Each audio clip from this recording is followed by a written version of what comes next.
If you look back at the 1960s and 70s, the American dream was a mathematical reality. A single, average income was enough to buy a modest home, support a growing family, and still put a little money into savings at the end of the month. Today, that setup feels like a fantasy.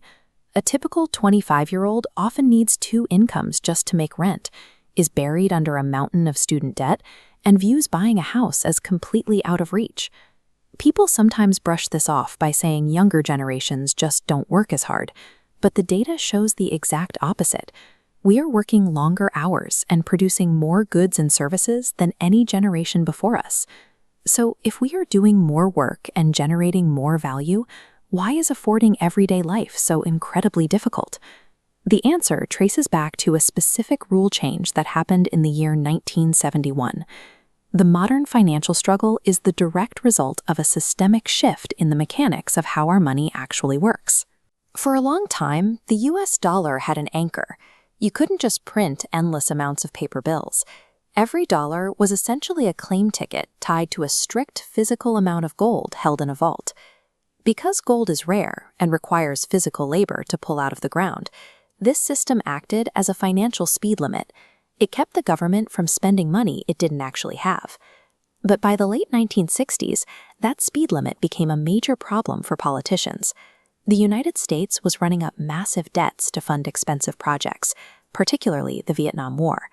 As costs piled up, the government began printing more paper dollars to pay the bills. Other nations noticed this. They realized America was printing far more paper dollars than they had gold in the vault to back them up.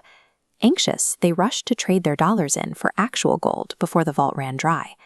To stop the bleeding, President Richard Nixon went on television in August of 1971. He announced that the United States would temporarily suspend the ability to trade dollars for gold. That temporary pause never ended. The dollar was completely severed from its physical anchor. Without gold holding it back, there were no more speed limits.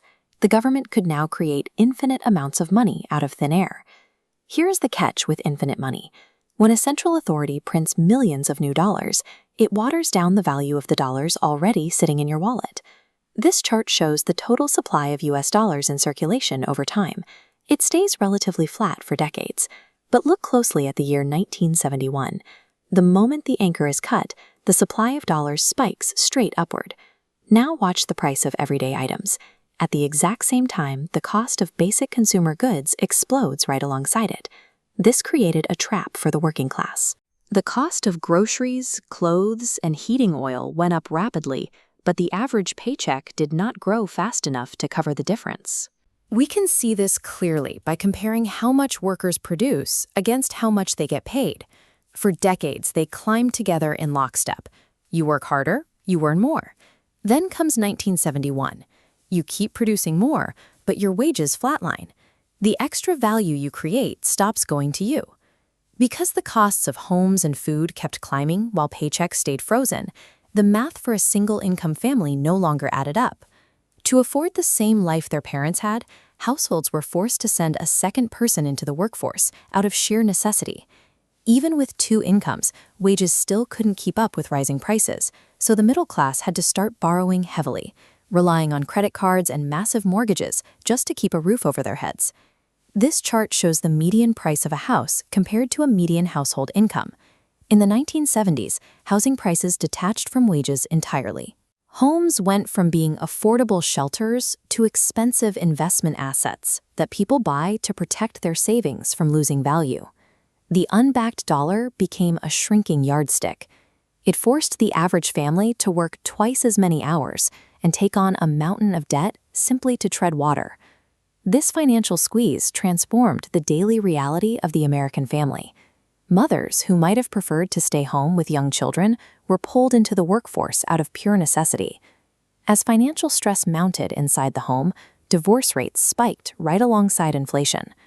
While the working class struggled to pay for groceries, those at the very top experienced something entirely different. Because newly printed money enters the financial system first, people who own large amounts of stocks and real estate see the value of their assets multiply. This chart illustrates total wealth distribution.